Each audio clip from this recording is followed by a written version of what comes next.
প্রথম আলো পত্রিকা 2025 সালের 30শে মার্চ ঈদ উল ফিতরের যে বিশেষ সংখ্যা, সেই বিশেষ সংখ্যার প্রথম পেজে তারা একটা প্রচ্ছদ আঁকে, যেখানে কুকুরের ছবি দেওয়া হয়েছিল। তো এটা নিয়ে পুরো বাংলাদেশ গর্জে ওঠে। জামাতের যে বর্তমান আমির ডাক্তার শফিকুর রহমান সহ দেশের সমস্ত ধর্মপ্রিয় মুসলমান এর প্রতিবাদ করে। তো সেই জায়গা থেকে আমরা জানি যে প্রথম আলো কত বড় একটা প্রতিষ্ঠান। এর আগেও তারা এইভাবে একটা তাদের আলপিনের ভিতরে নবী মোহাম্মদ সাল্লাল্লাহু আলাইহি সাল্লাম নিয়ে ব্যঙ্গাত্মক কার্টুন আঁকে। তখন বাইতুল মোকাররম খতিব সাহেব এটা নিয়ে মারাত্মক প্রতিবাদ করেন এবং ওনারা তখন এসে খতিব সাহেবের কাছে মাপ চান।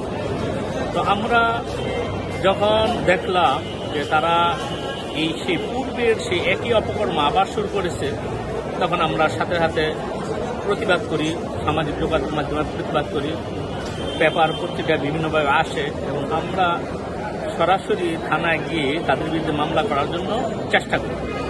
থানা থেকে আমাদের জানানো হয় যে না, তারা এটা মামলা নিতে পারবে না। তখন আমরা আদালতে দ্বারস্থ হই। অনেক দিন কষ্ট করার পরে 28শে এপ্রিল আদালত মামলাটা গ্রহণ করে। তারপরে এই মামলা আমলে নেওয়ার পরে আদালত সেটা আবার সিআইডিকে সেটা তদন্তের জন্য নির্দেশ দেয়। তো গতকাল আমাদের তারিখ ছিল, তো গতকাল আদালত বন্ধ থাকার কারণে, সরকারি বন্ধ থাকার কারণে সেটা আজকে শুনানি হয়। আদালত আজকে এসে বলতেছে যে 195 এবং 196 CRPS নাকি ধারায় যে রাষ্ট্রের অনুমতি ছাড়া মামলা করা যায় না। এবং আমরা সাধারণ মানুষ, আমরা তো এগুলি এতটা বুঝি না। তো আমরা যেটা দেখলাম যে দেশের সংখ্যা গরিষ্ঠ মুসলমানের ধর্ম অনুভূতিতে আঘাত হয়েছে, এটা তো পরিষ্কার। এটা সমস্ত মানুষ এটা নিয়ে প্রতিবাদ করছে, সামাজিক যোগাযোগ মাধ্যমে ব্যাপক প্রতিবাদ হয়। তো সরকারের তো উচিত ছিল যে এটা নিয়ে একটা বিবৃতি দেওয়া বা তাদেরকে ডেকে এটা জিজ্ঞাসা করা, কিন্তু সরকার তো করলই না, বরং আমরা মামলা করলাম, আমরা সহযোগিতা পেলাম না। তো আজকে অত্যন্ত দুঃখ, কষ্ট, ভারাক্রান্ত হৃদয়ে বলতে হচ্ছে যে প্রথম আলো এটা মিডিয়া, এটা কেমন শক্তিশালী মিডিয়া যে রাষ্ট্র তাদের বিরুদ্ধে কথা বলতে ভয় পায় বা রাষ্ট্র তাদের বিরুদ্ধে ব্যবস্থা নেয় না, বা এমন একটা জঘন্যতম কাজ করার পরেও রাষ্ট্র তাদেরকে জিজ্ঞাসা পর্যন্ত করে নাই যে এমন ঘটনা তারা কেন ঘটলো, বা তারা এই যে মানুষ প্রতিবাদ করলো, প্রথম আলোর পক্ষ থেকে একটিবার তারা এটা ব্যাখ্যাও দিল না যে না, এটা আমাদের ভুল হয়েছে বা এই কারণে আমরা এই প্রচ্ছদটা এঁকেছি। হ্যাঁ, তাদের পক্ষেও একটা বিবৃতি পর্যন্ত দেওয়ার প্রয়োজন মনে করল না। অর্থাৎ দেশের সংখ্যাগরিষ্ঠ মানুষ কি বলল তাতে তাদের কিছু যায় আসে না। আমার মনে হয় যে ডিপ স্টেট যেগুলি রাজনৈতিক যে ভাষা, পরিভাষা, সেই পরিভাষাটা মনে হয় যে প্রথম আলোর জন্য পুরোপুরি পারফেক্ট।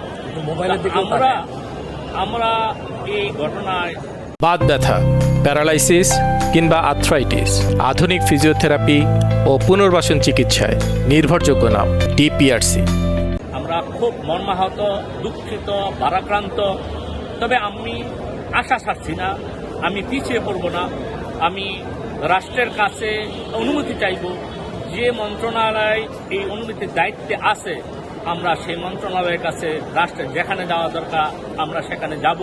আমরা অনুমতি চাইব যে কেন সংখ্যাগরিষ্ঠ মুসলমানের ধর্মীয় অনুভূতিতে তারা আঘাত করবে। আজ পর্যন্ত প্রথম আলো যত কাজ করেছে তারা ইসলামের পক্ষে আমি কোনো বিবৃতি, কোনো বক্তব্য তাদের আমি চোখে দেখি না। বরং ইসলামকে হেয় করা, যারা প্র্যাকটিসিং মুসলিম যারা আছে তাদেরকে জঙ্গিপনা নামে ট্যাগ দিয়ে তাদেরকে বিনা বিচারে তাদেরকে হত্যা করা, নির্যাতন করা, জেলে রাখা, এই ধরনের অপচেষ্টার সাথে তারা সবসময় জড়িত। অর্থাৎ যে এই যে ফ্যাসিজম শেখ হাসিনা 16টা বছর 17টা বছর চালিয়েছিল, এর পিছনে তারা ডিপ স্টেট হিসেবে তার কাজ করে গেছে। তো আজকে আমরা অত্যন্ত দুঃখিত এবং ভারাক্রান্ত হৃদয়ে আমরা জাতিকে জানাতে চাই যে আমরা বসে থাকলে চলবে না। তারা পিছনে থেকে তারা কাজ করবে, দেশের সংখ্যাগরিষ্ঠ মুসলমানের বিরুদ্ধে তারা চক্রান্ত করবে। আমরা যদি সবাই ঘুমিয়ে থাকি তাহলে তাদের সাহস আরও বেড়ে যাবে। তাই আসুন, চলুন, যারা সংশ্লিষ্ট মন্ত্রণালয়ের যারা উচ্চপদস্থ কর্মকর্তা আছে বা বাংলাদেশে যারা সচেতন নাগরিক আছে, যাদের সক্ষমতা আছে কথা বলার, তারা কথা বলুন, তারা এই অন্যের প্রতিবাদ করুন। যা আমরা অন্য ধর্মীয় অনুভূতিতে আমরা তো কখনো আঘাত করি না, তাদেরকে ছোট করে হেয় করে কথা বলি না। তাহলে সংখ্যাগরিষ্ঠ মুসলমানের ধর্মীয় অনুভূতিতে তারা আঘাত কিভাবে দিল, কিভাবে তারা সাহস পায়? এজন্য আমি যারা সক্ষম আছেন, যাদের যোগ্যতা রয়েছে, এমন প্রতিটা নাগরিকের আমি তার স্বস্থানে থেকে সাধ্য অনুযায়ী প্রতিবাদ করার জন্য আমি আহ্বান জানাই।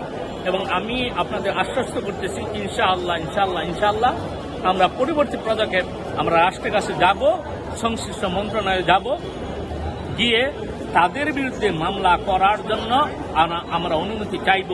যতক্ষণ পর্যন্ত অনুমতি না দেয় ততক্ষণ পর্যন্ত আমরা চেষ্টা করেই যাব।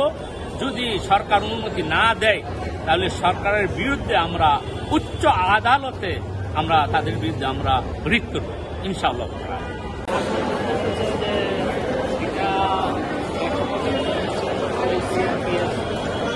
ধারা রাষ্ট্রের কাছে